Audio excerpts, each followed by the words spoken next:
meus queridos, bem-vindos. Nós vamos dar continuidade à nossa aula de história, esse componente maravilhoso. Vocês acharam que tinha acabado, né? Então, só para recordar aí, eu sou a professora Pet Ribeiro, que vou estar acompanhando vocês nesse nosso primeiro componente do ano. Que coisa importante, né? Junto ao nosso colega, o professor Artemison, e também junto aos nossos colegas presenciais aí, que estão em todos os nossos municípios que atendem ao 7º ano. Então, vocês devem estar pensando, depois dessa viagem pela história, o que é pré-história, o que é história antiga, medieval, moderna. Professor, é muita informação. Mas como vocês já sabem, a história está em tudo. Então, por isso eu vou trazer aí o nome do nosso conteúdo de hoje. Vamos lá? Olha aí nosso objeto de conhecimento. A ideia de novo mundo, esse novo mundo aí entre aspas, ante o mundo antigo.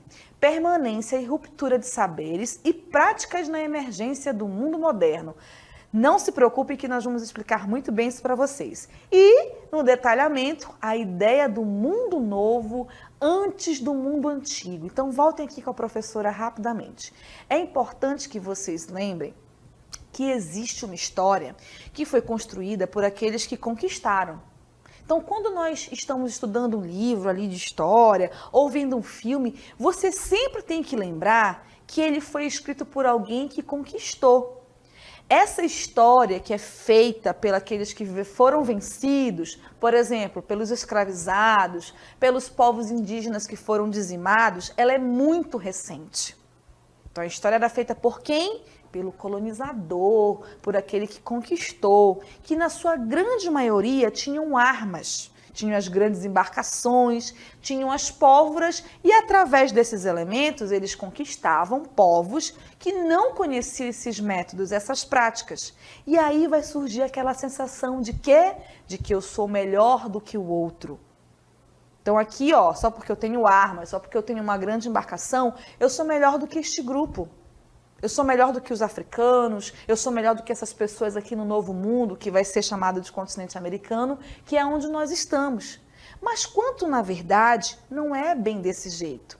Cada local que nós vamos estudar nesse momento, ele tem a sua importância para a construção histórica. E é importante que nós saibamos que nenhum é melhor que o outro. Cada um tem a sua concepção. Mas eu aprendi nos livros de história, professora, que a Europa, o continente europeu, lá onde está a Torre Eiffel na França, onde está a Espanha, Portugal, a Inglaterra, ela é chamada de Velho Mundo, realmente. Por quê? Porque a história foi escrita, na sua grande maioria, pelo colonizador, pelo vencedor dessas disputas. Então, nós vamos iniciar trazendo para vocês esse conceito sobre a Europa. Vamos lá, então? Olha aí. Há muitos anos se entendeu que o mundo era apenas o que se conhece hoje como Europa. Por quê? Os gregos, os romanos, eles nos mostraram isso. Inclusive, a palavra Europa, ela vem de um conto grego. Europa teria sido ali uma princesa fenícia que Zeus, tomou para si, deixou ela lá na ilha de Creta, e aí dessa ideia, dessa concepção, surgiu essa palavra Europa. Mas o que é Europa? Olha o que diz o conceito para vocês guardarem. É um dos 6 continentes do mundo, sendo a extensão territorial o segundo menor. O continente é banhado ao norte pelo Mar Ártico, ao sul pelo Mar Mediterrâneo e o Mar Negro. Olha aí, temos aí mais uma ideia? Vejam bem. A oeste pelo Oceano Atlântico e a leste pelo Mar Cáspio. A Europa também é conhecida como o Velho Mundo, como eu acabei de citar para vocês, e considerada o berço da cultura ocidental. Por quê? Olha aqui para a professora. Como vocês já sabem, esse Velho Mundo quer dizer, nossa, ele veio primeiro. Na verdade, não quer dizer essa ideia de que ele veio primeiro. É que eles começaram a escrever sua história ali, no papel, primeiro. Então, muito do que nós somos hoje é inspirado nesse mundo ocidental, tá? Ele vai ser inspirado no mundo ocidental. Então, por exemplo, a nossa língua. É a língua portuguesa. Ok, português, Lá na Europa, exatamente, que deriva do latim, que foi criado ali pelos romanos. Então, a nossa forma de organização social também é inspirada nessa civilização europeia, que nós chamamos de civilização ocidental. até mesmo a nossa concepção de religião. Mas não quer dizer que a Europa fosse o velho mundo, porque vocês vão ver que, por exemplo, a África e a Ásia, olha, elas estavam muito antes dessa organização, muito antes de gregos, de romanos, já existiam outros povos nos outros continentes. Então, por que se entendeu essa Europa como assim, uau, o mais importante? Porque eles se inscreveram como os mais importantes. Eles se colocaram como os mais importantes. Nós fizemos as caravelas, vamos atravessar o Atlântico e descobrir novos continentes. Na verdade, vocês devem saber que não se descobriu nada, apenas se tomou posse. Por quê? Porque todos esses outros locais, gente, já estavam habitados por milhares de outros grupos.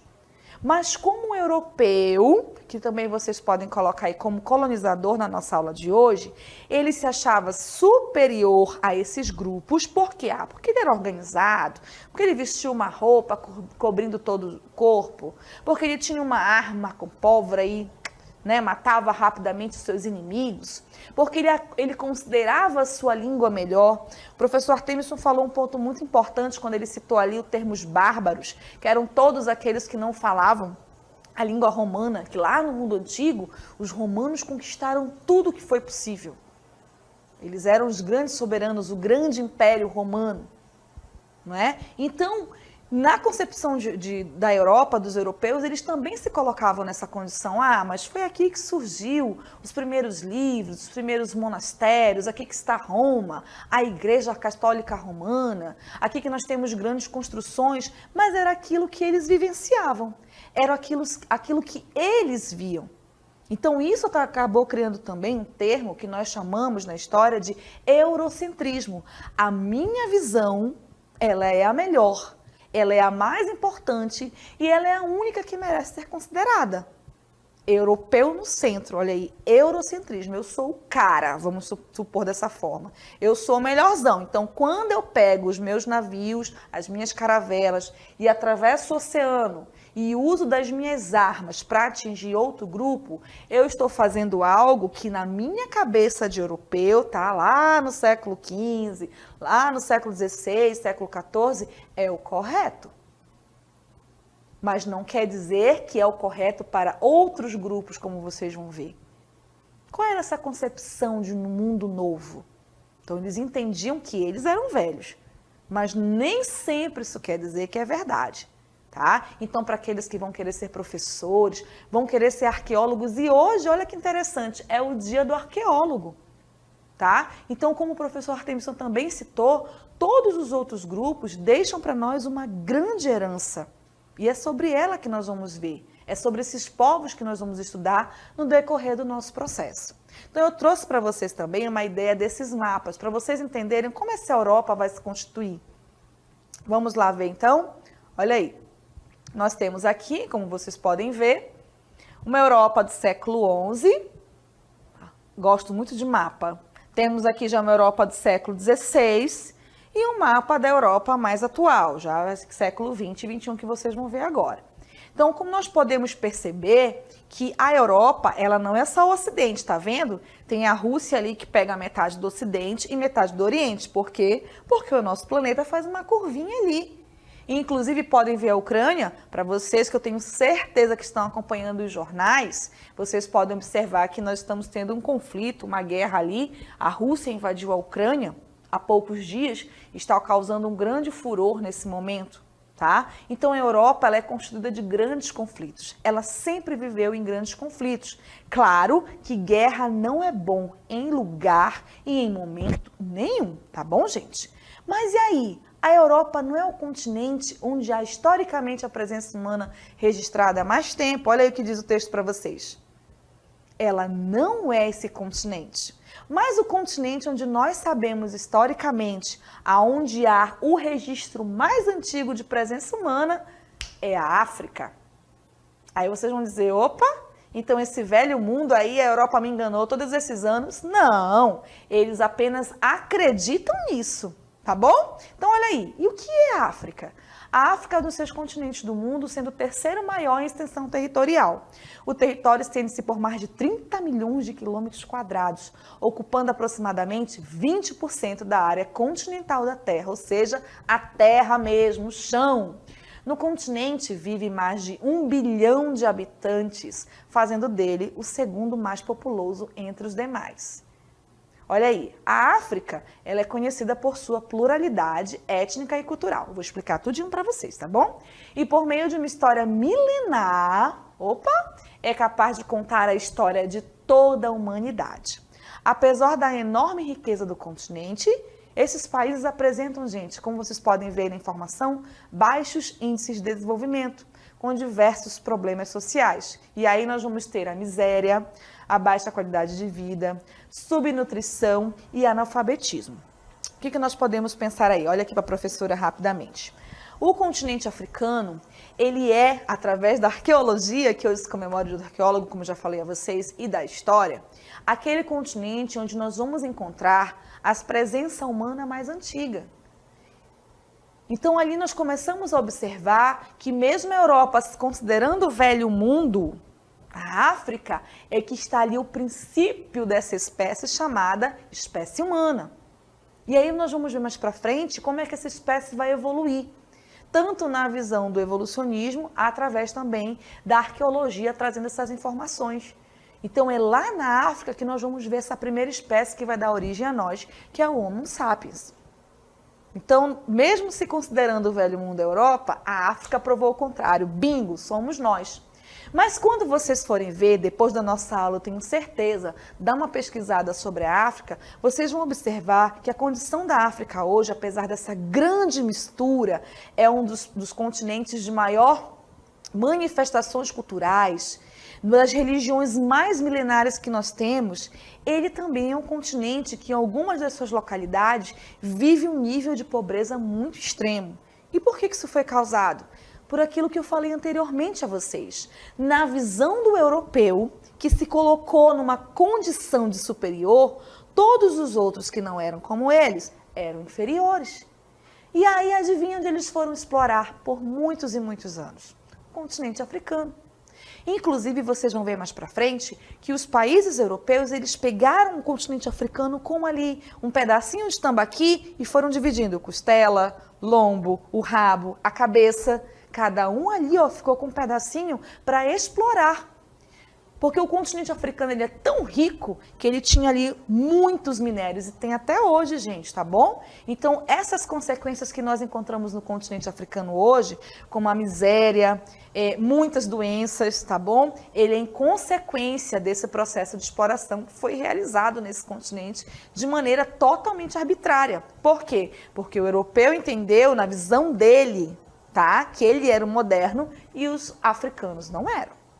E vocês, nossos alunos, já sabem que isso não é verdade, que nós podemos refletir sobre isso, observando que cada povo, cada cultura tem as suas qualidades, tá certo? Só porque eles não tinham a mesma cor da pele, a grande maioria, eles não se cobriam da cabeça aos pés, usavam arco e flecha, tinham danças diferentes, o europeu achou que ele era superior a esse grupo, tá bom? Trouxe para vocês também, para vocês observar essa mudança. Temos aqui, a visão do europeu sobre o continente africano. Esse mapa é do século XV, ou seja, quando começam ali as navegações. Então, já se tem uma visão do que é a Europa, do que é a África, tá bom? Os europeus têm uma visão. Aí eu trouxe também para vocês um mapa comparativo. Segurei um pouquinho para nós, olha aí, 1870. E aí eu tenho a África em 1895, quando vai surgir novamente aqui, podem ver super colorido. Imaginem que cada uma dessas cores tinha a dominação de um país da Europa, basicamente. Então eles pegaram ali como se fosse um pedaço mesmo, um tambaqui, vamos retalhar, vamos dividir entre nós. Como se as pessoas que formassem esse continente não tivessem a menor importância, tá bom? E para fechar, temos aí a sua divisão atual. Olha aí. Super riquíssimo, temos ali Madagascar, temos o Egito, que é completamente diferente, temos o Marrocos, temos aqui o deserto do Saara e também temos uma floresta equatorial, que é ali a floresta do Congo, tá bom? Mas eu trouxe uma outra indagação para vocês, olhem o que diz a próxima imagem. Formando este mundo, o que se entendia por mundo? Temos a Ásia. Uau! Deixa eu só falar uma coisinha para vocês antes de mostrar o texto. A Ásia, gente, assim como a África, ela também era de uma construção milenar. Enquanto os europeus estavam ali, ó, criando ali, imaginando os livros, criando bibliotecas, os asiáticos já tinham feito embarcação, né, professor? Já tinham feito a seda, já tinham feito o papel também, já tinham descoberto a pólvora. Eles estavam, olha, gente, muito além. E eles são formados por vários grupos étnicos diferentes, assim como acontecia no continente africano. Então, existe uma pluralidade também muito intensa na Ásia. O meu sonho, por exemplo, é conhecer a Índia. Vocês imaginem que ali na Palestina, onde hoje é a Palestina, surgiram os primeiros grupos povoadores, que vocês vão conhecer mais tarde como a Mesopotâmia. Tá bom? Trouxe um conceito para que vocês possam gravar aí na memória. Olha só. A Ásia é o maior continente em área terrestre do mundo, estando boa parte do continente localizado no hemisfério norte. Além de ser o mais extenso, é também o mais populoso. Isso aí pode gerar um problema. Habitando nele cerca de 3/5 da população mundial. É muita gente nesse paneiro. Vamos lá? A Ásia, como eu acabei de citar, é multicultural, abrigando diversas culturas, etnias, religiões e tradições. Essas religiões bem mais antigas, gente, do que o cristianismo, tá bom? Assim como no continente africano. Geograficamente, o continente asiático é também muito diverso. No continente localizam-se montanhas, lá inclusive está o Everest, que estão entre as mais altas do mundo, grandes desertos e extensos rios. O povo asiático corresponde, olha aí, quem puder fotografar, anotar, a uma das civilizações mais antigas do mundo, iniciada há cerca de 4.000 anos. E a economia e governos também são variados, visto que o continente é composto por um grande número de países, cada qual com as suas particularidades. Então, quando vocês forem à Ásia, não vão achando que vocês vão encontrar um povo ali com a mesma cara. Não. Eu estou falando da China, eu estou falando da Índia, certo? Eu estou falando ali da Palestina, eu estou falando do Japão. Então, quando nós observamos isso, nossa, gente, esses grupos, esses países, eles têm línguas diferentes um do outro, cultura alimentar diferente um do outro e outras manifestações totalmente distintas. E eles conseguem se manter através dos tempos nisso. Isso também é modernidade, só que não é modernidade na visão do europeu. Tá? Então, quando vocês pensarem agora, lerem um livro, vocês vão entender que a ideia de velho mundo, nossa, que a Europa era o bambambam da história, não é bem assim. Existem outros grupos, outros países, mas eles demoraram a criar essa constituição. Eles talvez não tivessem registrado, não se preocuparam. Por quê? Porque eles também estavam vivendo outras coisas. Só para vocês terem uma ideia, quando os espanhóis chegaram aqui na América Central, né? Lá em 1492 o Colombo veio, só que aí o que ele pensou? Ele estava ali nas grandes navegações, não cheguei a um continente novo, eu cheguei às Índias. E aí chamou todo mundo aqui de índio. Vocês sabem que o termo hoje são povos indígenas ou povos originários. Então o que vai acontecer? Ele não se tocou. Aí quando é em 1504, Américo Vespúcio disse, opa, isso aqui, na verdade, não é a Índia, é um outro continente. E por isso esse continente se chama americano, né? América, tá certo? Mas eu vou falar deles mais pra frente depois, tá bom? Trouxe aqui para vocês também observarem como é que acontece essa mudança na Ásia. Esse mapa aqui, gente, ele vai transitar ali entre o século X e o século XI. Imaginem vocês que aqui, ó, para se construir esses primeiros mapas que eu passei para vocês, não tinha luneta não tinha satélite não. O cara ia ali, ó, a pé nas embarcações e eles conseguiam. Olha o próximo para vocês observarem. Olha aí, esse aí, né? Pois é, vocês podem ver que a Ásia é gigantesca, certo? E muito, muito, muito populosa. Temos um terceiro mapa aqui? Temos, né? Vamos mostrar para vocês então aqui. Ó, esse aí tá mais, né? Ah, já vi ali, olha aí, a Rússia de novo, porque vocês lembram que ela vai estar ali, ó, né? Ela tá na Europa, mas ela tá divididinha ali. mas eu tenho ali a República Popular da China, a Índia, que é meu objeto, o Irã, ali naquela região onde está o Irã, estão vendo? Foi ali que vão surgir os primeiros grupos organizados. É lá que o homem, a espécie humana, vai observar a agricultura e começar a se localizar em grupos. Ou seja, eles saem da África, começam a ficar em pé, vai surgir o Homo sapiens, vai descobrindo suas habilidades e ele vai se expandindo aí por esse vasto mundo, né? Dando origem a essas formações.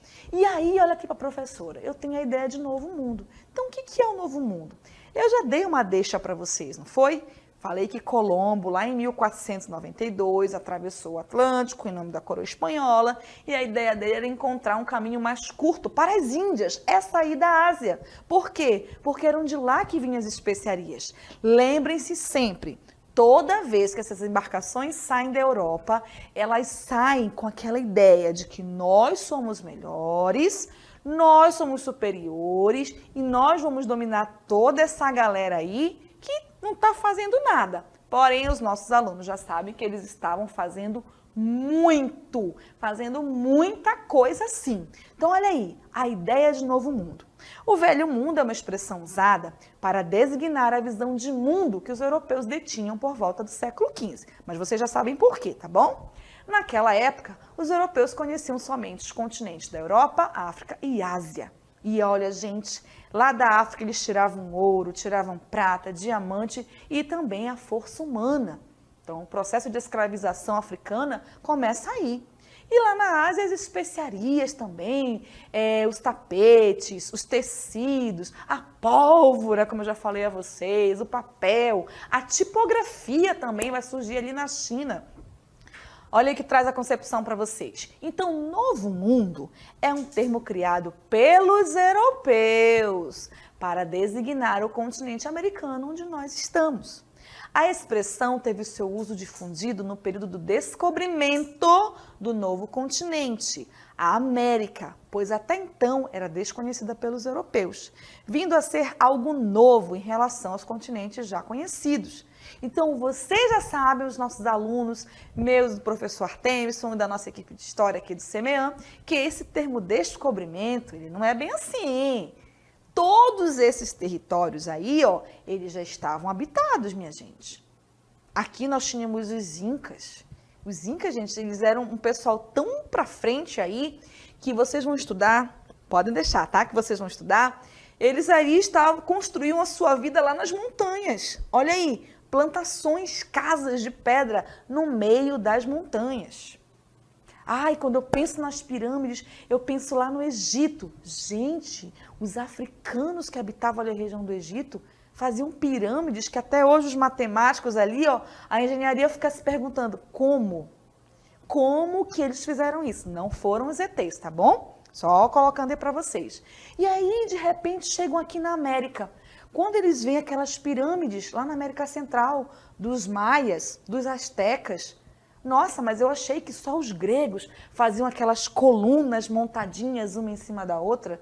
E eu venho aqui na América Central e vejo as pirâmides, ó, colocadas, acopladas uma em cima da outra. Grandes cidades, como Tenochtitlan, onde hoje está a cidade do México, que é a capital do México. O que os europeus fizeram com isso, professora? Destruíram, porque eles se entendiam como domínio, eles entendiam que a ideia de modernidade eram eles. E a gente quer que vocês observem que essa modernidade, ela vai variar de acordo com as civilizações. Não é exclusivamente a visão do europeu sobre isso, mas a visão de todos sobre isso. O que os europeus achavam, não, gente, só pirâmide aqui, essas pirâmides de pedra, não, vamos destruir. Para aqueles grupos, para os astecas, para os maias, para os olmecas e muitos outros povos que vocês vão ver, aquilo ali era um desenvolvimento, era a sua modernidade. Eles já conheciam a matemática, eles tinham seu próprio calendário, mas a ideia do europeu era, não, meu calendário é ali, o que os romanos fizeram, o que os gregos fizeram, não é? Imagina chegando às Índias, vendo aquela religião que não adorava um Deus, como os cristãos, mas que adoravam outros deuses. Para eles foi algo muito pesado. Não, a nossa religião está correta. Como na verdade nós sabemos que todos os povos merecem exercer a religião que eles escolhem. É para isso que há ali, inclusive no Brasil, né? Estou falando de Brasil, que há ali na nossa Constituição o direito à liberdade religiosa. Então eu não sou obrigada a seguir a religião de fulano, de ciclano, não. Tá? Então esse novo mundo, entre aspas, como eu vou trazer para vocês, ele era na concepção dos europeus. Mas vamos citar aqui os exemplos dos nossos povos indígenas, aqui na nossa região, inclusive aí onde vocês devem estar. Os nossos povos indígenas, eles eram altamente desenvolvidos. Muitas civilizações aqui no Alto dos Solimões, gente, eles faziam tecidos, pintavam suas roupas. Que chique, né? Hoje, para eu pintar, tem que ir lá na serigrafia. Eles vitrificavam louças ali no Tapajós, no Marajó, as cerâmicas altamente desenvolvidas por esses grupos. Então, não era só grego e romano que era importante, que tinham coisas a desenvolver. Lá na África, lá na Ásia, aqui na América, também há esse mesmo grau de desenvolvimento. Professora, e por que nós sabemos tão pouco sobre eles? Essa vocês já sabem. Porque o europeu, ele vem, ele se expande, ele sai ali pelo oceano com a visão de que ele é superior a esses outros povos. Mas como vocês puderam ver, cada um deles tem a sua manifestação e tem a sua importância. E talvez, se os europeus não tivessem usado a pólvora, usado os cavalos, usado da força mesmo para dominar estes grupos, tínhamos aqui hoje várias informações. Quem sabe nós aqui na região do estado do Amazonas não estaremos falando outras línguas. Até mesmo a nível de Brasil, porque existem inúmeras línguas em todo o território brasileiro. Não falaríamos só a língua portuguesa, que vem derivada ali do latim, mas falaremos tupi, macro-G, aruaque. Como vocês devem saber, aqui em São Gabriel da Cachoeira, né, lá no Alto Rio Negro, nós temos uma cidade, que é São Gabriel, onde a língua local, ela não é exclusivamente a língua portuguesa, mas ela também tem outras línguas oficiais, justamente numa forma de manter esse resgate. Tá bom? Então, nem sempre o que é moderno para mim vai ser moderno para o outro. Mas não quer dizer que seja inferior. Não quer dizer que não tenha importância. Porque quando eu falo novo mundo, eu falo com a minha visão daqui. Mas é importante entender que desse lado aqui também tem muito desenvolvimento. Tem muito talento, tá bom? Trouxe também para vocês, obviamente, aí 3 mapas para mostrar, olha aí, um mapa do Novo Mundo, continente americano. A gente está ali naquele riozão ali, né? Rio Amazonas, Rio Negro, como vocês podem ver, eles já eram de grande importância para nós. Ali vem a Europa, a África, como vocês podem ver, a África está meio tortinha, professora. Não, nós estamos trabalhando o mapa do século XVI, então não se tinha essa ideia. Hoje em dia não, os mapas saem precisos, né? O segundo mapa, eu trouxe para vocês justamente o mapa de Portugal, como vocês podem ver. Olha aí, vai já aparecer para vocês, tá bom? Esse mapa, ele vai justamente fazer essa alusão. Por quê? Porque são os portugueses que chegam ao Brasil. Como vocês já sabem, esse termo descobrimento, ele precisa ser recontado. Vai já aparecer para vocês, tá bom? Só um minutinho. Ele vai ser recontado, porque eu não posso dizer foi descoberto se aqui tinham inúmeros grupos, recheado de povos, divididos em Tupi, em Carijós, em Gaiacanga, em Charruas, em Dessanas, em Omáguas, repletos de grandes civilizações, tá bom? Dá para passar outro mapa para eles, rapidinho? Só para eles verem ali Portugal, olha aí, ó. Portugal, eles vão atravessar e aí, ó, nós temos o quê? Para fechar, eu trouxe um mapa mundi para mostrar toda a dimensão do que vocês viram na aula de hoje, olha só. Então, é necessário que nós compreendamos, gente, que existem diferenças e que elas merecem ser respeitadas e contadas. E, principalmente, contadas a partir de quem vive. E que não há maior ou menor civilização. Todas elas têm um grau de desenvolvimento. Todas elas têm um grau de evolução. Mas que, infelizmente, em algum momento, pode ter acontecido do europeu chegar no meio do desenvolvimento de uma e derrubar. né? Sem contar que muitos desses povos no continente africano, no continente americano e até mesmo na Ásia, eles brigavam entre si pela sobrevivência, o que era muito comum nesses momentos, tá bom? Olá, gente, estou de volta aqui com vocês, né? Chegamos ao final da nossa aula, onde pudemos aprender muito, né? Primeiro sobre o conceito de modernidade, agora conhecemos um pouco sobre a Europa, sobre a África e diversas características desses povos, como a Ásia também.